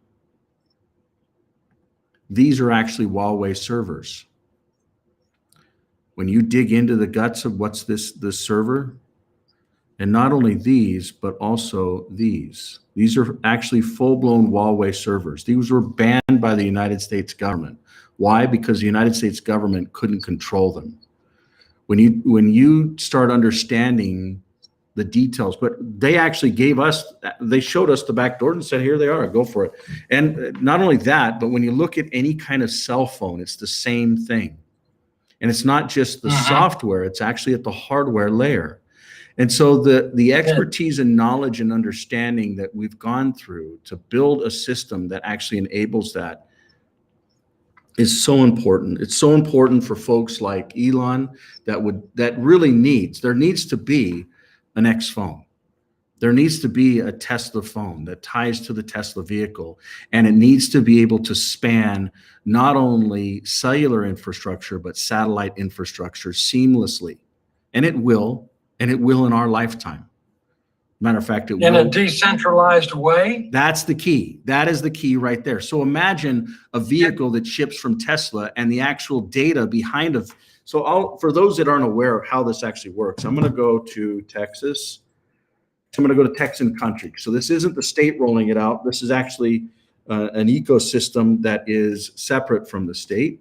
This is the country, for those that want to actually stand that up. It's not official. It's not stood up. As a matter of fact, the state of Texas is willing to look at an alternative. But what I'm going to do is I'm actually going to log in. So I'm logging in with a 5-factor authentication, a very secure environment. And let's say that we want to actually go and add a vehicle. Shoot. I'm going to log into a different environment because I don't have any vehicles in this environment. So these are jurisdictions. And someone earlier on this call said, I finally figured out why jurisdictions are valuable. And I think that's another thing we should touch on too. But I'm logging into this environment, and you can actually see this is a real world car. I can actually see, imagine if I could actually have my own recordings from my own vehicle. So by 2025, the United States of America, namely Mr. Biden, has basically mandated that all vehicles have recording inside and out, as well as not just audio, but also video. So there's surveillance systems as well as kill switches on the vehicles. And so what happens to the data that is coming off of the vehicles? Who owns that data? Is it going to be another game like Apple where the owner doesn't even own the vehicle or the phone, let alone the data? And I'm arguing that just like an access device, like a phone, like a cellular phone, like these decentralized phones, when you actually get ownership of the phones. There's a QR code that you actually scan when you get it, and it transfers the ownership legally from a company that sold it, Clear Cellular, to the individual, where the individual actually owns the actual phone hardware. And then the data on it is also the individual's. So the data specifically is there. But imagine taking these lessons and you sprinkle that on a system like the X phone. And then you tie it into the real world. Like I just logged into 2 different environments. I logged into Texas. I logged into the Hawaiian Kingdom. And I have different things, right? Who says that you have to live within one jurisdiction? For instance, Charles on this call literally denied me, and it was a surprise, denied me, which is like adopted me as an individual. We haven't done my family, by the way, Charles. We got to do something there, but, and really, and families and kids and relations, and just, we need to, and it's not just mine, it's all of yours. It's everyone. Why would it be valuable? Let's also look at one of the other mandates that Mr. Biden pushed through, not just on the vehicle side, but on registering as an individual, male or female, from the ages of 18 to 26. you must report for war, for duty. Does that mean you're in the military? No, but you have to be in their system, in their database if you're 18 to 26. I don't know about you, but I love family. I love children. I love the role as a husband and as a father and the ability to be able to bring life into this world. And I take that very, very serious. And I look at my time here on earth will expire when I take a last breath. But what we leave for the next generation has to be better. And over my dead body, will they be forced to inject something into them? And I said this way before COVID. And over my dead body, will they have to fight a war where some old crusty men that know each other basically get young men that don't know each other killing each other? I mean, we look at what's happened within societies and cultures that just war with one another. It's time, just like, I don't know if Steph is still on, but it is time for that stuff to just stop. We need to identify we're one family and we need to love one another. We need to care for one another. And to me, it's got to start with each one of us. It's like Michael Jackson. What was that song? I think we should play that. What was Michael Jackson's song that he talked about? It was that individual thing. Anyways, while I'm looking for that song, any other thoughts or comments? Yeah, I just Michael, I want was to. just wondering. No, I was just wondering, were you saying that was Elon's account? Because I went to the account, and I think it's a parody account. It is a parody account, but that is him. This one that Okay. says not Elon Musk, that's actually him, in my opinion. Oh, it is? Out of all the data that Okay. I've been able, out of all the data that I've been able to gather, and I've spent a lot of time in Austin. I've spent, I've a lot of time understanding details and meeting with different people.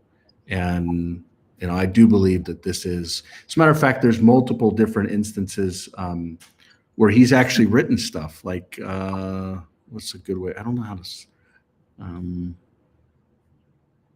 there's some other stuff that he actually wrote on this same topic that is just amazing. And he literally, like he spent a lot of time. I don't know that I'll be able to get back to this because he pushed so much, but he spent a lot of No, that's time okay. actually on this topic. Wanted to clarify, if it really was a parody account or it really was him. And, if you think, because there was Mitt Romney who was Pierre Delecto. So, I couldn't believe that this is Elon. Yeah, there's I think Elon has a lot of accounts, but this particular one, is the one that I believe is actually going to have the types of material interactions that'll turn into something, if you ask me. He's got so much on here. I'm looking for a particular post that he made. So anyways, other questions? I know there was a lot at the same time there. Other thoughts, comments before we wrap up? Michael, I have one question if I can get that in. So it's about the CBDCs, because we need to understand as people that when CBDCs roll out, like the Sand Dollar in the Bahamas, which is a central bank digital currency, that is, and it's controlled obviously by the one party in the Bahamas. And I think it's important that as people, we track those types of digital, whatever you want to call them, control measures, digital innovations, whatever they are. But this system, I think we all need to understand how important it is in a digital ecosystem that we all have to come together with better mindsets, better understanding of ourselves and technology and how we can relate to one another. This is what I'm learning about the blockchain, how relationships and how things work. And I just want to say that because we've got like maybe BRICS, our own ecosystem, and also Caribbean have their own digital currency. And so the system underneath it has to be so that, first of all, our world doesn't go into chaotic nonsense, which we're in our world. But how do we actually come together and understand this? So And then who wants to learn? Because no one wants to learn. It's very difficult sometimes yeah, the to users, get people to want. you got it. You're spot on. Your question is actually very. I don't know what that You're- question was really, actually, No, but it's important no, to no. Your understand. question. Your question is brilliant because BRICS, which is Brazil, China, Russia, Africa, even Saudis jumped on board with it. When we go and look at all these different environments here, BRICS basically peppers pieces of them. And BRICS will actually come out with their new system in October. And that system is actually going to peer directly with the digital world. Why can I say that? Because I personally went to each one of these countries way before COVID, and I sat down with the leaders. And people may say, well, that's not true. Well, no, really went to Saudi Arabia for months, went to Russia for almost a month, met with crazy people, like amazing, and it's all around these systems. And I'll pull up photos of all these different environments, but also India and China and South Korea and South Africa, these different countries, and literally help them. Why? Because there were settlements that basically, when I look at why is there terrorism in the world? It's because of unfair trade. Do I think it's right? No. But it's because of unfair trade, because of secret combinations. And if you go to the other parts of the world that aren't involved in the fair trade or the trade in secret combinations, and you give everyone a level playing field where the systems can actually interact together, then exactly what you just talked about can actually be transpired. And I believe that Bitcoin was actually supposed to be that. The problem is the transfer rates weren't fast enough. But when we look at these different chains, I'm not going to talk about Solana because it's just a joke, but Stellar and Ripple and the digital world are all basically going to be able to interface with one another in a very material way. And when you start seeing BRICS rolling out, it's going to use these same basic technologies and platforms. And you started your comment on the Caribbean. And this just so happens, this is actually the Caribbean that the digital world is actually looking to roll out. Not only, hey, let's help you with an informational request, and also a proposal to be able to do it. Why? Because they've already got their Dcash that's already rolled out. It's basically 9 Caribbean countries. But the question is there the transparency? Is there the transactions? Is there interoperability? All of these different things are very, very important. And I believe that the digital world brings that particularly to this environment. And you can kind of see, the creation of it actually happening in real time as we roll through this document. So very important. So you can kind of see, this is a digital country within the digital world, known by no one, controlled by no one. Technology enables it. You've got the Caribbean countries creating here. Once that's scanned, it basically creates a unique QR code that actually creates the assets. And then it can basically be rolled out. And you can see where it can be accepted or tied to other foreign entities here. And this is actually the footprint of the future for the Caribbean that you just mentioned, that also ties into the rest of the world with BRICS and others. And what we're really effectively talking about is a system that actually does real-time transactions. I'll see if I can find a slide that'll just turn on a lot of sense. So this slide right here, where you basically have real-time transactions, instead of taking 3 minutes with Ethereum-based systems or up to 10 minutes with Bitcoin systems, and you don't want to centralize Bitcoin with Lightning Networks, which centralizes the decentralized side of it. But you can see that the cost is 1,000th of a cent, which is like next to nothing. The full settlement time frame is real. It's like 3 to 8 seconds, whereas Visa is 3+ seconds, but it's not settled for days and days, many days. So when you just kind of look at that architecture, your comment gets very real very fast. So BRICS, the Caribbean, digital world, all of these different systems can actually enable indigenously led technology coming from the digital world ecosystem in 950 different indigenous environments, I believe led, and Charles may think it's just pie in the sky, but I really believe that the Hawaiian Kingdom and the Pacific are very core parts of being able to create this neutrality through the spirit of aloha. That may sound like just a weird word to everybody, but it's that oneness and that unity that can unite all of us.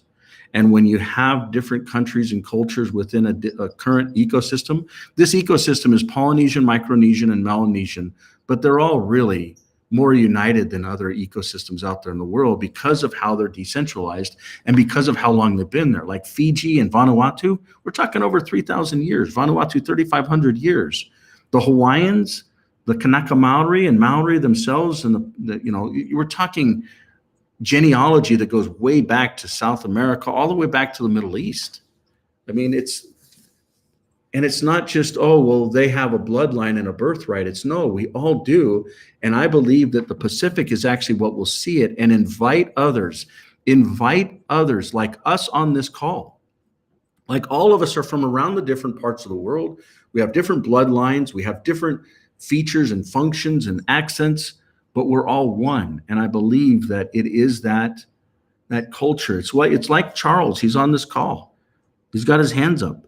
And he was the one that actually said, Mike, we need to hana you in. And many may not know this, but not only did he give me a new name, him in Kamanu, but he also gave me a song and gave me a letter that spelled out my name and how it links in with the culture. That whakupapa or genealogy is what this is all about. Because the faster we recognize that we're one world and one people, united by who we are and the responsibility we have, not just to ourselves or to this earth, but to one another. And then not only did they give me a new name and write a genealogical history around all the different people that it links to, but they pulled out all the scrolls and linked it into the scrolls of the history. There's a piece of it that still needs to be done, which is a different conversation. But he actually wrote a song and then sang the song to me. Right, Charles? He's sitting there laughing. He's turned on his video. Are you going to pull it up? Do you actually have it around you by chance? Full of what? The song or the genealogy or anything. You have context to all of this, Charles. You know what I'm talking about. Whether you want to be in the middle of it or not, you're in the middle of a system that will actually be able to not just change the Hawaiian Kingdom, but humanity. So the challenge for on the Hawaiian side and for everybody, because we're talking about some right now, pie in the sky stuff of peace, peace, peace on earth and all this kind of stuff. That's the 70s talk. And guts, nuts, and bolts is that so many are, I am the way, the truth, and the life. Nobody comes to the kingdom except through me. And that's with anybody and anywhere, because we've been so westernized and so controlled in our brains and our thinking that I've got to get ahead of somebody else. I can't just share. And so a great example of that was recently they had a big gathering of the Pacific nations in Hawaii. But what's happening is that was taken over by the state of Hawaii and not Hawaiians. So big difference. That would be by the native Hawaiians and not Kanaka Maoli. And it was actually embarrassing what they were doing, how they were doing it, and the whole 9 yards of that. It was really sad, but it is what it is. And let's see if I can find some of the genealogy stuff we were talking about. But it's sad because when you don't know who you are, you fall for everything. And it's the nature of the beast, and it is what it is. Amen. I'm going to find something to share in just a moment.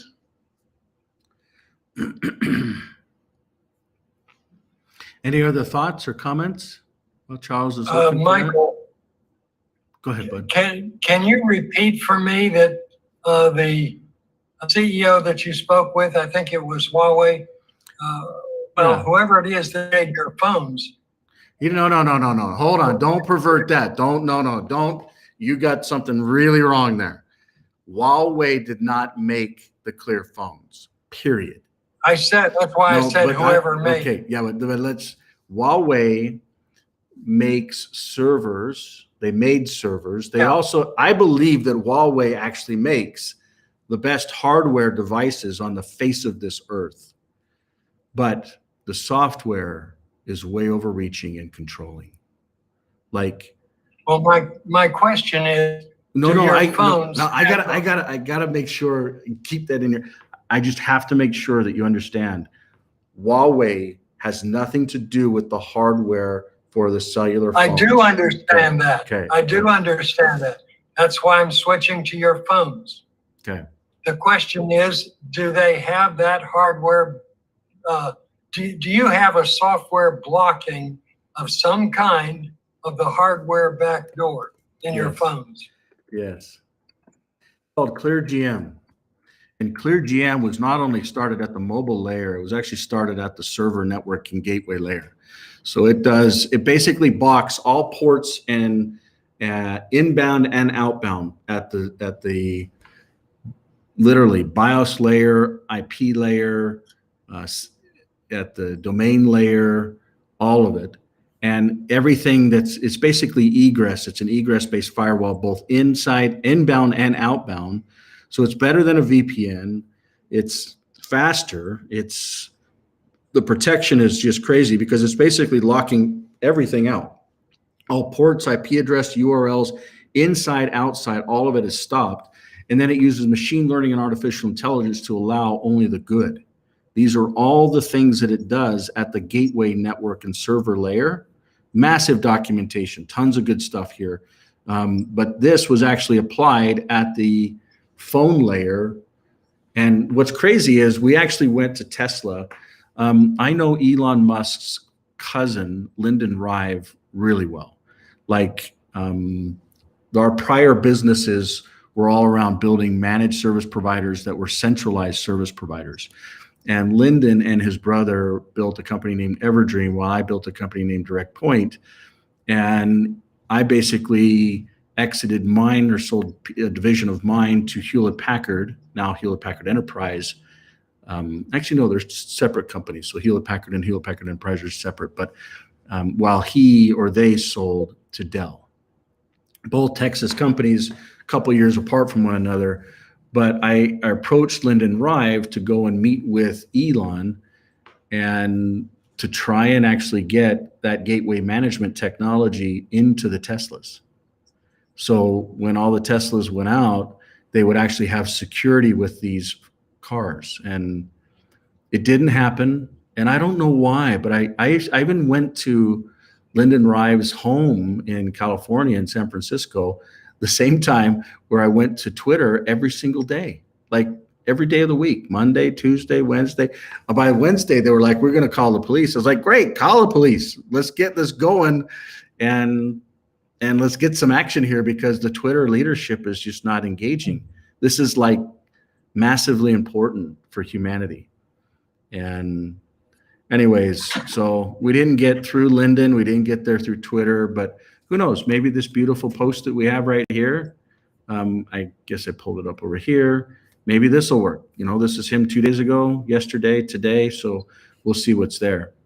But Ray, did I answer your question or did we cover everything that you wanted to go through? Are you speaking? Yeah, I wanted to make sure because I interrupted you because I wanted to make sure that phone topic with Huawei was not, because they are not the same.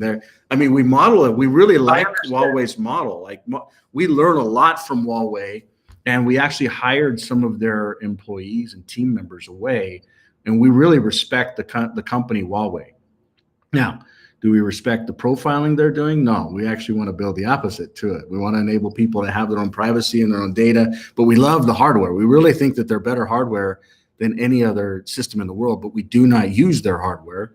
We will understand the componentry from South Korea, China, Taiwan, Hong Kong, and there's pieces of it in other elements. I won't be specific, but basically, whether you're talking scanners, boards, screens, memory, CPU, all of the different elements. We don't use their chips, but we do use models that, anyways, I'll stop blabbing there, but good questions. But really you good also questions, will Ray. not say who does make your phone, will you? We make our phones. So they're actually manufactured here. Here, this box was actually delivered just a second ago. So when you actually pull this open, which by the way, Wally, thank you.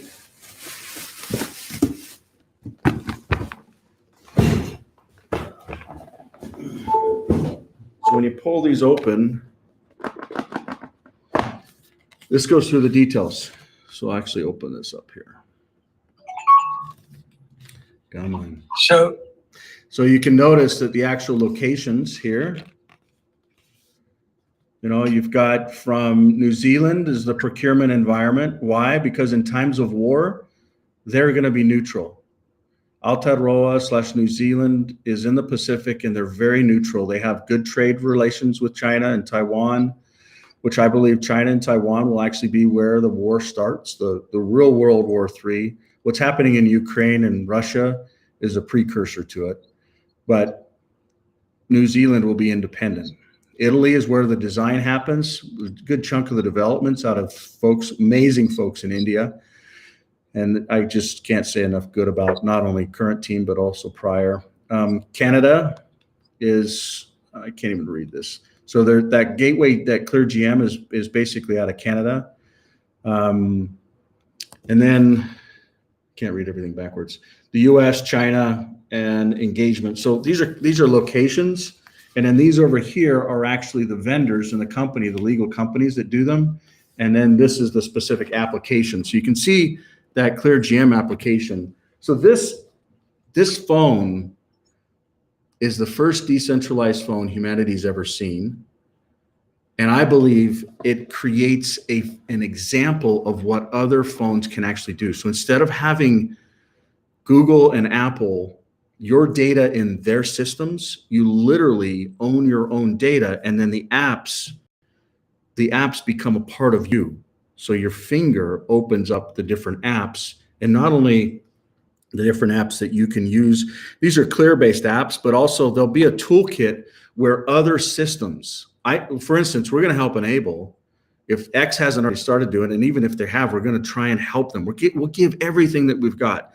Go build the operating system, the marketplace, the different apps. But start with this, if they can at least. Well, I asked if you've guys seen any evidence that Elon is open to that.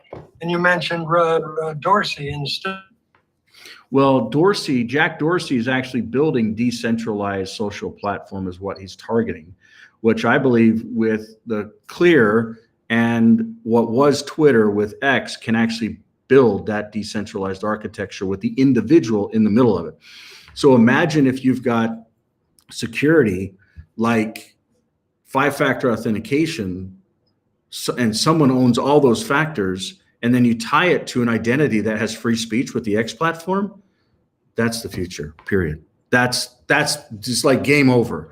So we talked about at the beginning of this thing, a bunch of conspiracies. We talked about what we're actually doing or not doing about the conspiracies. And it's like the way we can solve this is by coming together as humanity, and not just through love or the spirit of aloha, but actually coming together and working together to be able to create a better future. So Charles, did you want to sing that song for us that you had up?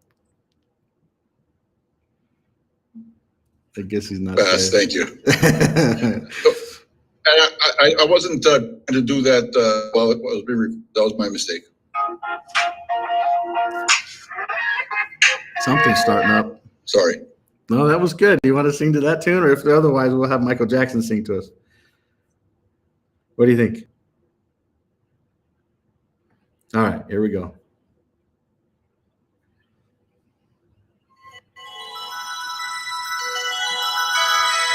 It's an old timer one. Here we go.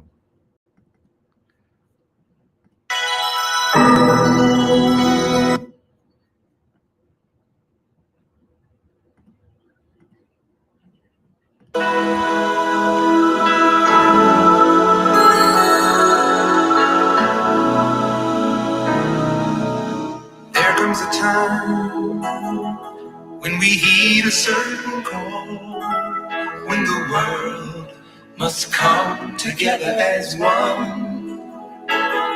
There are people dying. Oh, when it's time to lend a hand to life, the greatest gift of all. We can go on pretending day by day that somewhere will soon make a change. We are a part of God's great big family. And the truth, love is all we need. We are the world. We are the children. We are the ones who make a brighter day. So let's start giving. There's a choice we're making. We're saving our own lives. It's true, we make a better day, just you and me.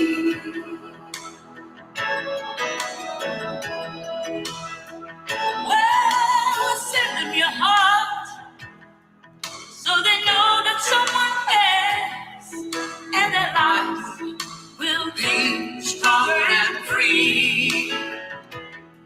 As God has shown us by turning stone to bread, and so we all must lend a helping hand. We are the world. We are the children. We are the one to make a brighter day. So let's start giving. Oh, there's a choice we're making. We're saving our lives. Get to make a better day, just you and me. We get down and out, and there seems no hope at all. But if you just believe, there's nowhere we can fall. Oh, but when others realize, oh, that a change gonna come when we stand together as one.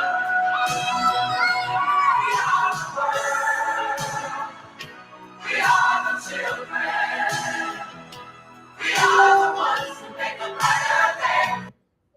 So let's start giving. There's a choice we're making. We're taking our own lives. So we'll make a better day, just you and me. We are the world. We are the children. We are the ones who make a brighter day. So let's start giving. There's a choice we're making. We're saving our own life. It's true, we make a better day, just you and me. We are the world. We are the children, our children. We are the ones who make a better day, so let's start giving.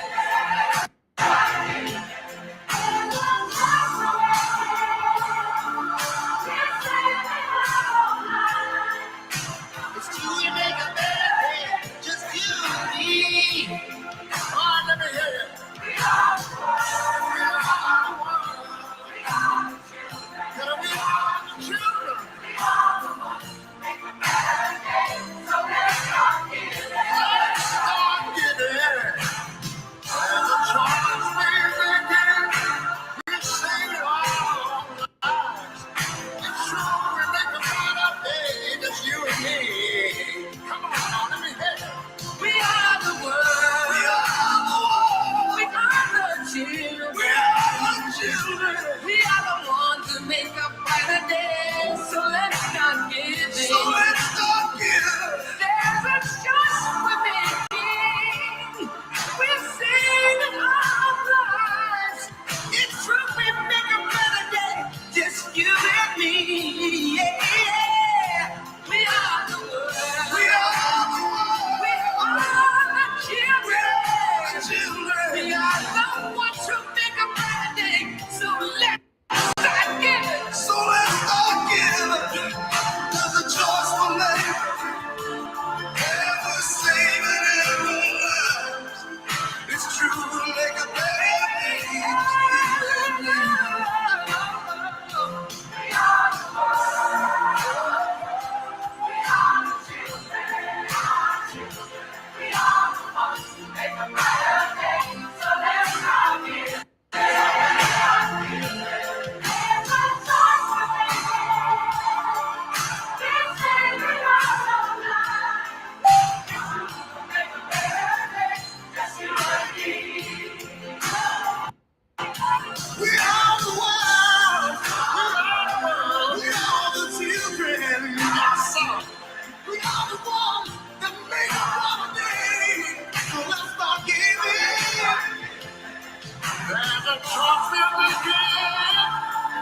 Bye, everybody. We'll see you.